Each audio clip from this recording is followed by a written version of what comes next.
Hey everyone, today we're going to be painting 3 different scenes that help you practice graduated washes. You're going to need watercolor paper, watercolors, and watercolor brushes.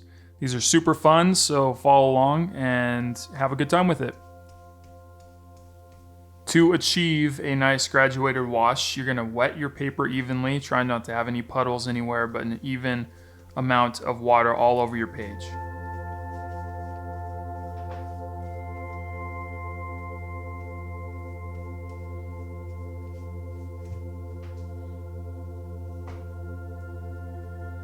While your page is still wet, apply a generous amount of paint to your brush while your brush is still wet as well. You don't want your brush completely soaked, but enough water to spread the paint evenly. And as you work your way down the page, let the brush gradually fade out the color for you. Don't keep adding color to your brush because that'll keep an intense color all the way through. You want the color to fade into the horizon line.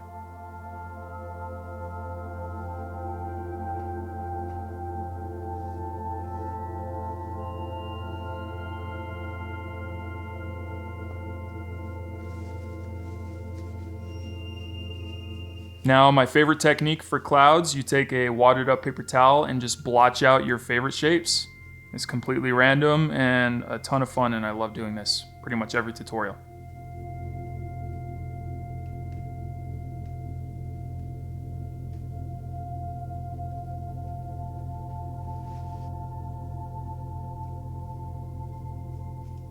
For both the other pieces, we are going to repeat the same exact steps as we did before, just using different colors. So wetting your page generously, making sure you're not leaving puddles, but just an even wash. And then you're gonna apply your color intensely at the top, and it's gonna fade into a lighter color. And I opted for 2 different color tones for these next 2 pieces. So yellow and more pink, and then purple and yellow. And the quality of your paper really helps this process. Cheaper papers won't let you blend your paints as easily. So when you become more comfortable with watercolors, stepping up your paper quality, I'm using Arches cold pressed 140 pound 100% cotton paper, and it has forever changed the way I paint. And I wasn't a believer until I tried it, and it does help your painting so much. So if you're frustrated that your paints look muddy or aren't blending together, it could be your paper. And I would suggest at least taking the plunge and getting some Arches or some other cotton-based paper, because they can really help you blend like you're about to see. I do leave a little bit of white space at my horizon to make it look like a sun, or it adds a nice contrast to the image. I'm also coming back over that yellow with a little bit more pink to build up the contrast in the image and make it look like a sunset.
While you are applying your water, make sure that if you are using the same brush to always clean it thoroughly, or else you will leave some very unwanted colors on your page. And it's happened to me before, but make sure it's completely clean. I usually test it on a paper towel or something to make sure I don't have any color on there.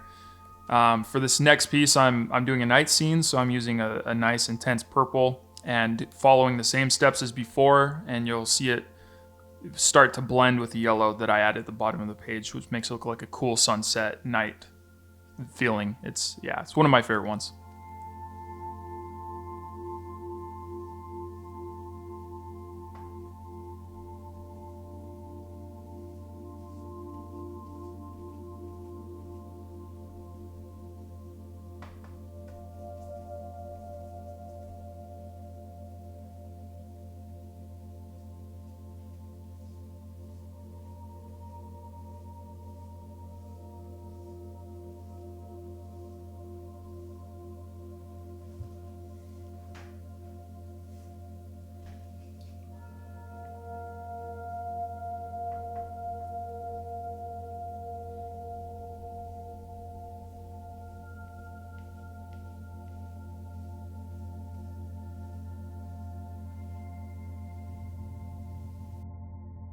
Before you start adding any more layers to this, make sure you dry your existing layers thoroughly, because watercolor will go where there is still water that is not dry.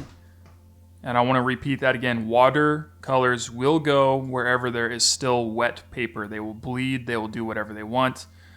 A huge thing of watercolor is controlling the water, so that's where the paint will go.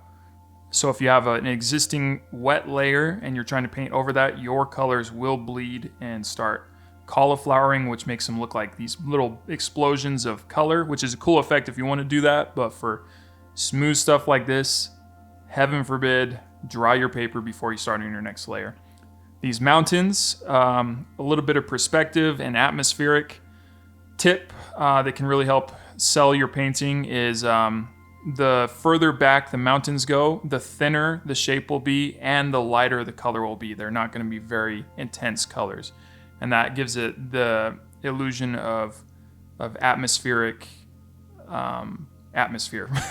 Just atmosphere, that's what I'm trying to say. You get what I'm saying. I like to leave a little bit of white space in between my differing layers of mountains. It gives it a little bit of a hazy look. And to achieve that, you're taking your wet brush, and while the paint is still wet, you are feathering out the bottom of that mountain and kind of pulling it into a nice graduation as well. And you can only achieve that if your brush is fairly clean and you have enough water on it to pull paint down the page while it's still wet.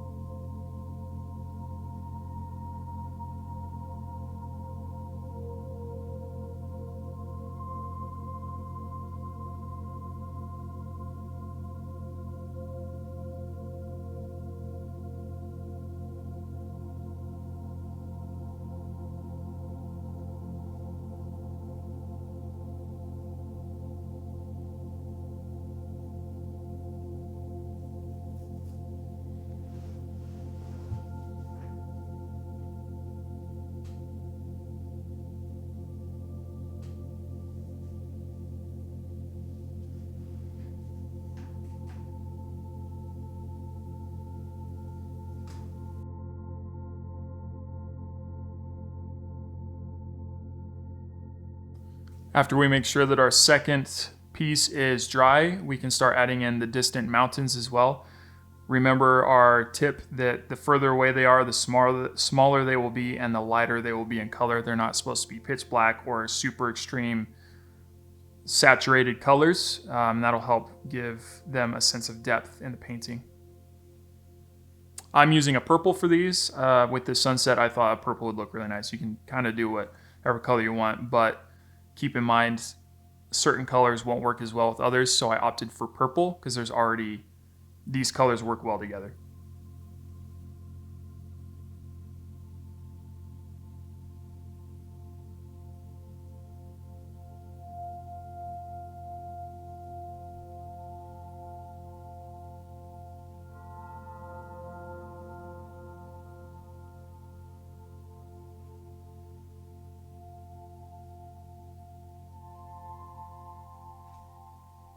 In a previous tutorial I did, the sunset boat one, it's a very similar technique for the waves. I'm just creating tiny little hills that resemble mountains or hills.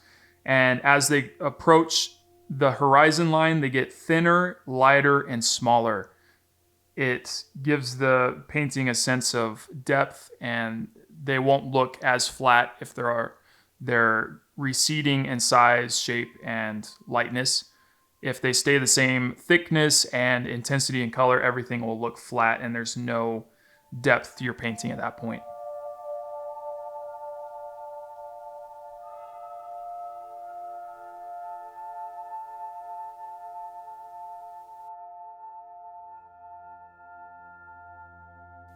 Now, this next part may be a little scary, so I'm going to ask you to be brave and just go for it. But you take pitch black on your brush, a pretty generous amount. And for the trees, we're trying to create these nice silhouettes, so I'm taking really random brush strokes and leaving a little bit of space in between the brush strokes to create a nice leaf or pine tree look.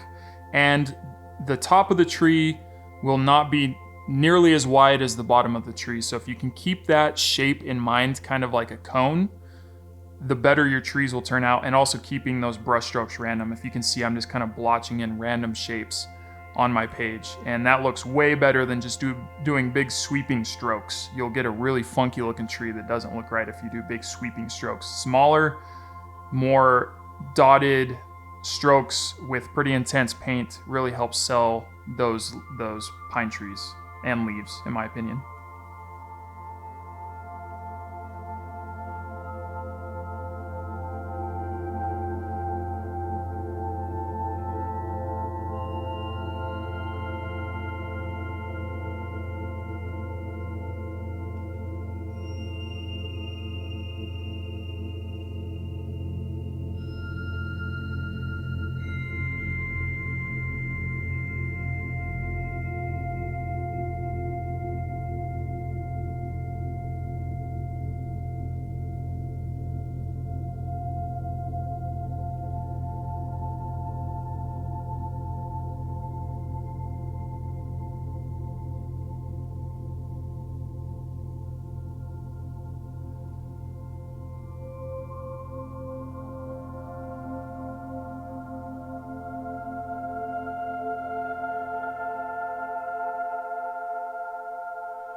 Same thing goes for the next tree. See, it kind of looks right now a little bit funky, and while I was painting, I was like, man, that's not looking right. And that's because my tree is too uniform in width. So I come back later and really widen out the base of my tree, and that really helped it look a lot better. I'm also adding in thicker blotches of color. You don't want your tree branches to be too thin, or else those can look a little weird. It's a delicate balance. You just kind of have to play around with it. But the biggest thing is be bold and just go for it. This is definitely the scariest part because this is pretty much irreversible. But go without fear and you'll have a good time.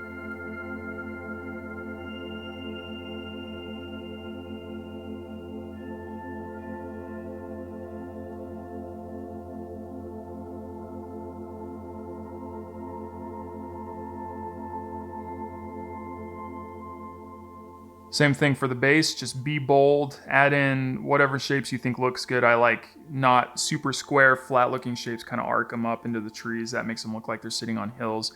And leaving little spots of yellow can look cool too.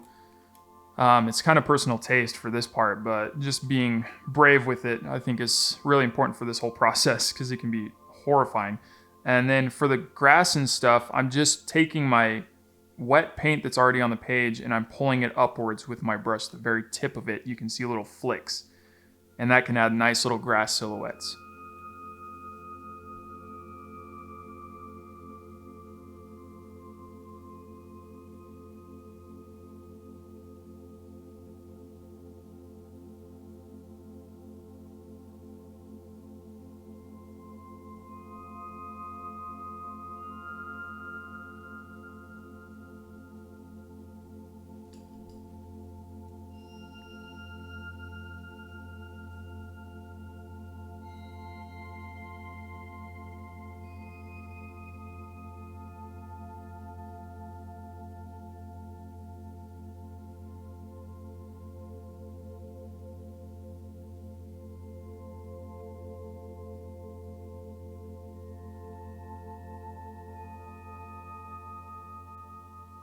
Even though I'm working with really intense black, it still dries lighter than you think it will.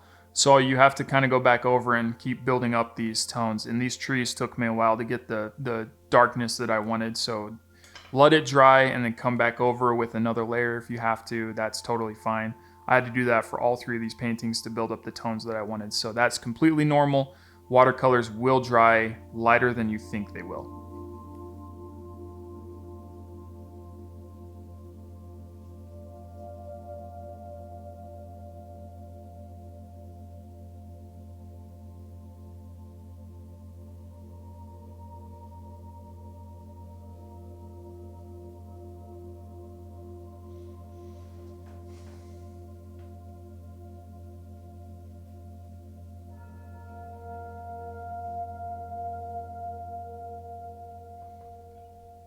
Now we're going to take our most intense shade of blue, Very little water on this brush, and really adding in that third mountain as just big and bold as you can. Since it's closest to us, it's going to be darkest in color and most vibrant. And you can add whatever shape you want. Copy mine if you want, that's fine. But really bringing all that color down to the bottom of the page to finish it out. Looks really nice.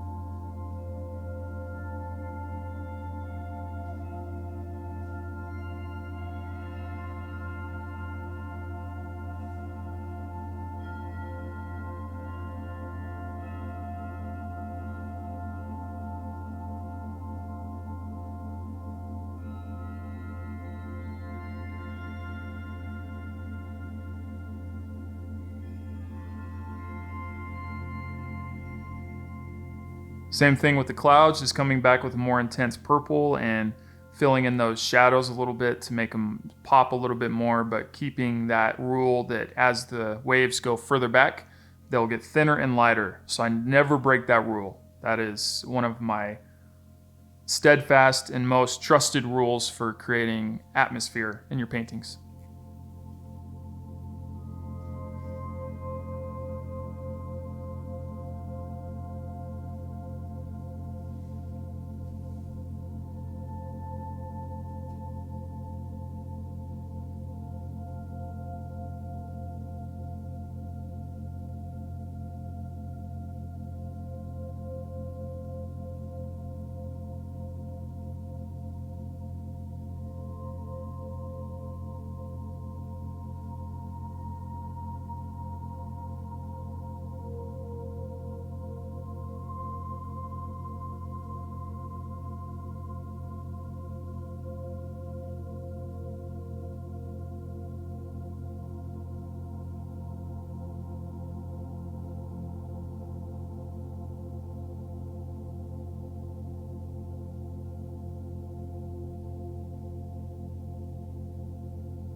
Don't be afraid to come back over with darker tones like I was mentioning earlier.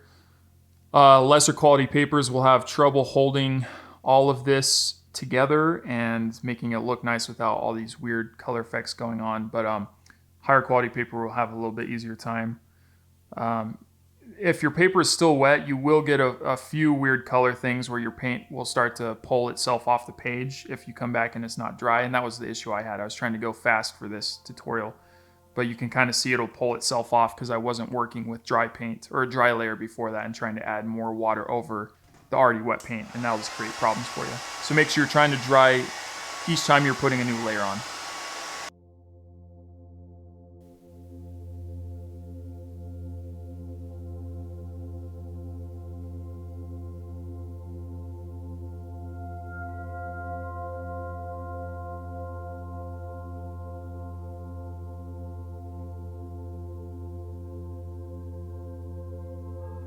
Now we're really coming back to that main mountain and adding in quite a bit of color to it and trying to add in some more interesting refined shapes to it to make it look more like a mountain.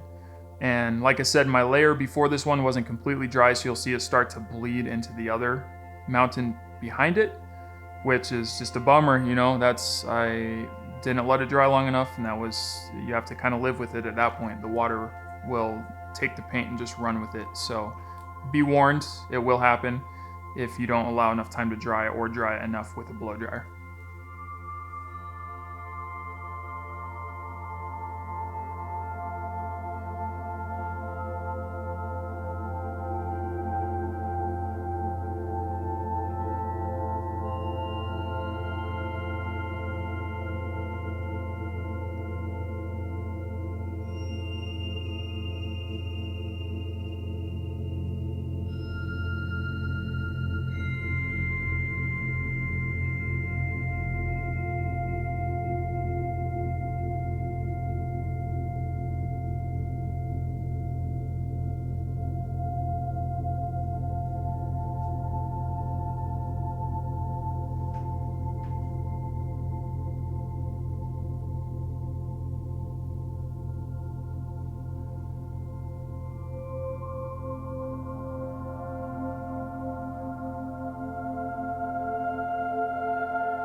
Now for the boat, it's going to be a silhouette just like those trees, and you're going to have to be bold again. And I didn't have a reference. You can copy my boat. You can do whatever boat you want, but it's a simple shape.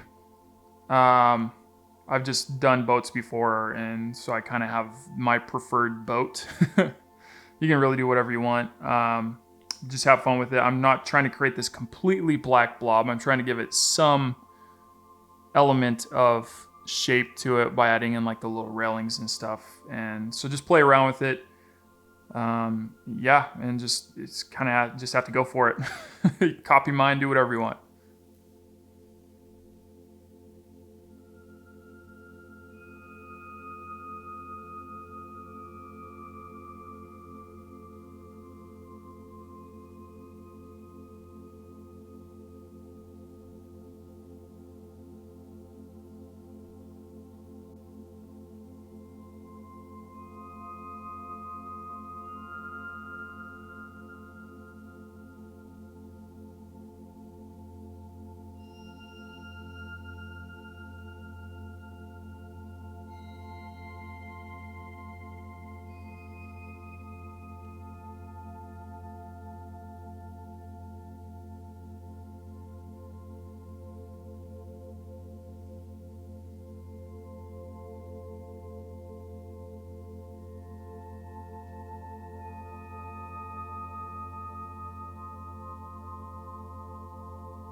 For the reflection of the boat, I'm pulling that similar shape that I was just doing with the boat that is not the reflection, and pulling that into the water, but making it more squiggly and less intense black.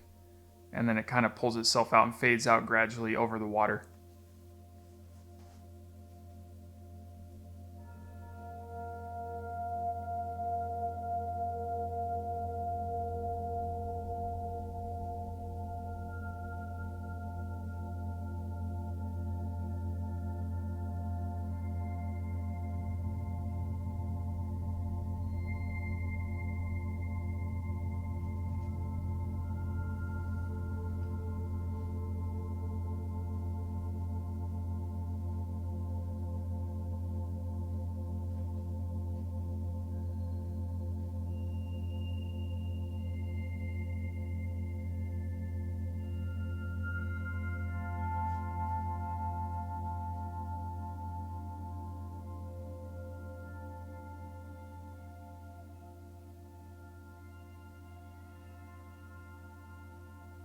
A quick and easy way to get some trees on the mountain is just use your wet brush and pull the wet paint upwards in tiny little spikes, and that'll kind of make it look like trees. It's a quick and simple way to get some tree effect.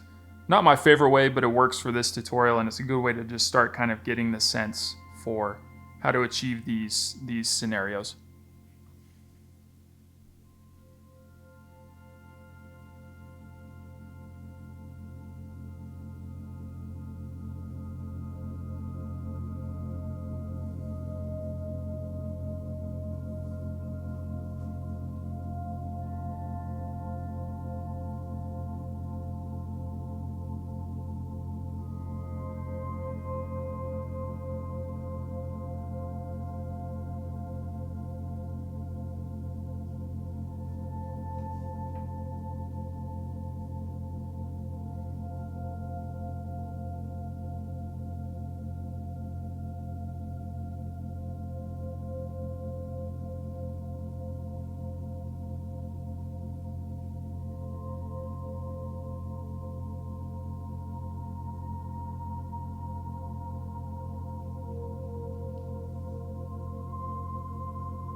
For the water and the stars, I'm taking a white ink pen.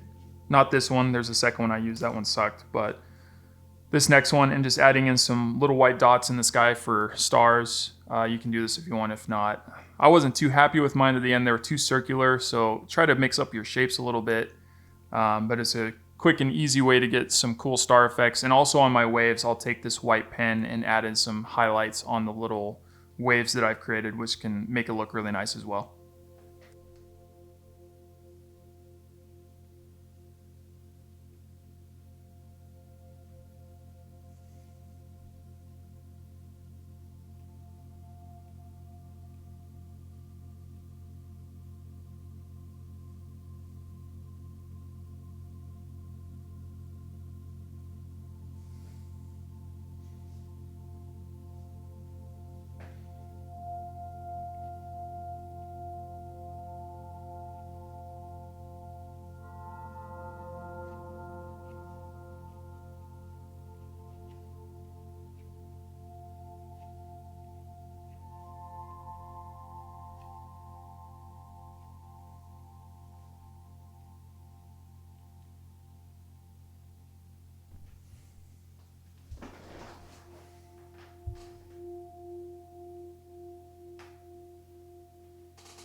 And that is gonna wrap it up for this tutorial. Please let me know how it went. I'd love to see your paintings on Instagram. Send them to me and I'd love to see them. At some point I wanna start featuring other people's work. I'll see if I get around to it. These can take a little bit of time to make these tutorials, but yeah, tell me if you had a ton of fun. Don't forget to like and subscribe, comment on this video, let me know how I'm doing, and I will see you guys next tutorial. Thank you.